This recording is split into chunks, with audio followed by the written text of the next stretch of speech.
Hello students, this is the third part of chapter 5 chemistry, separation of substances. In this we have covered till now, topics covered till now is introduction, need and reason for separation of substances and method of separation. In method of separation we have seen the substance to be separated can be in the form of solid, liquids and gases. In solid, we have discussed about hand picking, winnowing, threshing, sieving and magnetic separation. Today we will see the method of separation in liquid. There are three methods of separation in liquids, that is sedimentation, decantation and filtration. Now, sedimentation is the process of settling down of heavier insoluble particles at the bottom of a liquid, that is known as sedimentation. The heavier insoluble particles that settle down at the bottom of the liquids are called sedimentation. Now, decantation, the process of pouring out a clear liquid from a vessel after sedimentation without disturbing the sediments, that is heavy soluble settled particles, is called decantation. You must have seen lots of examples at home of decantation. When your mother is washing rice and dal, you must have seen she is rubbing the rice in water nicely and then pouring out only the water. So what happens here, the heavy particle which is rice and pulses settle down in the bottom of the vessel and slowly water is taken out. This process is known as decantation. So many more examples are there of decantation. The third is filtration. In filtration, filter paper is used or something like sieve is used to remove the insoluble solid from a liquid, is known as filtration. Like separation of tea, we are using here the tea filter to separate the tea leaves from the prepared one. Here are the pictures of filtration. Now, filtration, here the filter paper is round in shape. The filter paper is folded in the following step to fit in the funnel. So first the round piece of filter paper is taken and folded in half. The half folded filter paper is folded again. Then the twice folded filter paper is opened to form a hollow cone by keeping 3 layers of filter paper on one side and 1 layer on the other side. Now this cone of filter paper is placed inside a funnel and it is then used for the process of filtration in a laboratory. So you can see here in this picture how the filter paper is folded again and again, and then it is fixed in the funnel, and then the water is poured in the funnel and the clean water comes down in the glass or beaker. Now, filtration is used for separating insoluble substances from a liquid. Now, you must have seen that tea leaves from tea are removed by filtering it through a strainer, tea strainer. Can you also separate sand from water by using same strainer as used to separate tea leaves? Certainly not. In that process, what will happen? All the sand particles will settle down and then the clean water can be poured out by the process of decantation in another vessel. The filter paper can be used effectively to separate impurities from a liquid, which are very fine particles to be filtered through a simple strainer and are insoluble in the given liquid. Now, we will see the method of separation in gases. In gases, there are two processes, evaporation and condensation. This is how, by this process, the gases impurities are taken out.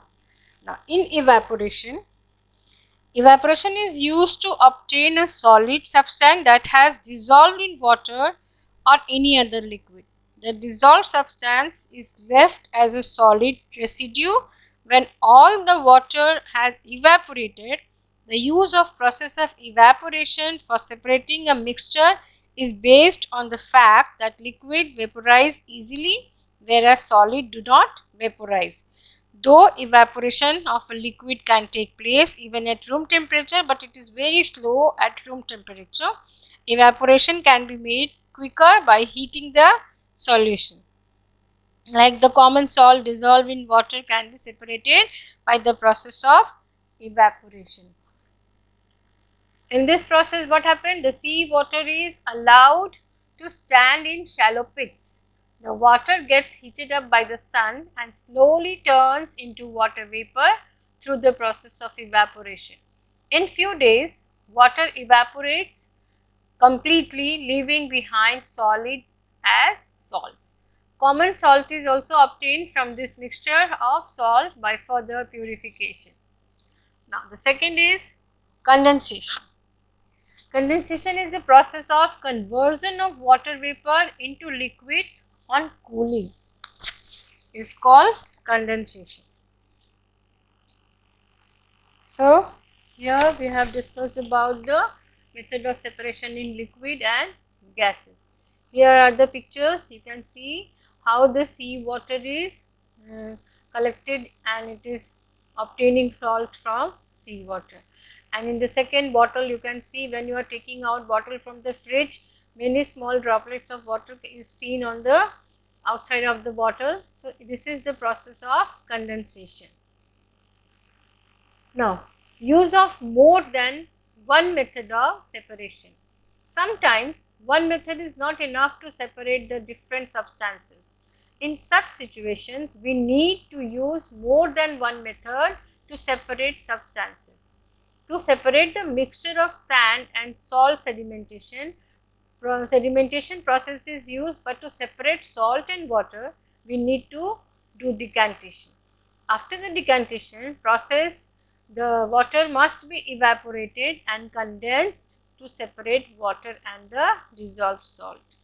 Now, here is one activity to separate salt and water from salty water mixture. Here what we have to do, keep some salty water mixture in a metal kettle. Tea kettle is there now, in that we should add some salty water and close its lid and heat the kettle on the burner. After some time, salt water mixture starts boiling and steam starts coming out from the kettle. Take a fry pan with a wooden handle and put some ice on it. Hold the pan in slanting position just above the spout so that the steam coming out from the spout comes in contact with the bottom of the pan, and it will cool down and condenses to form water droplets. After all the salt water mixture is boiled, salt is left behind in the kettle and all the water will condense and can be collected in the beaker.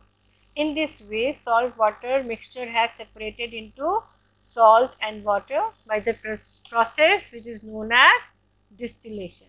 You can see in this picture how kettle is kept on the burner, and from the spout the steam is coming out, and the pan, over the pan some ice cubes are kept and it is cold so that the steam comes in contact with the pan and it turns into water droplets which is collected in a beaker.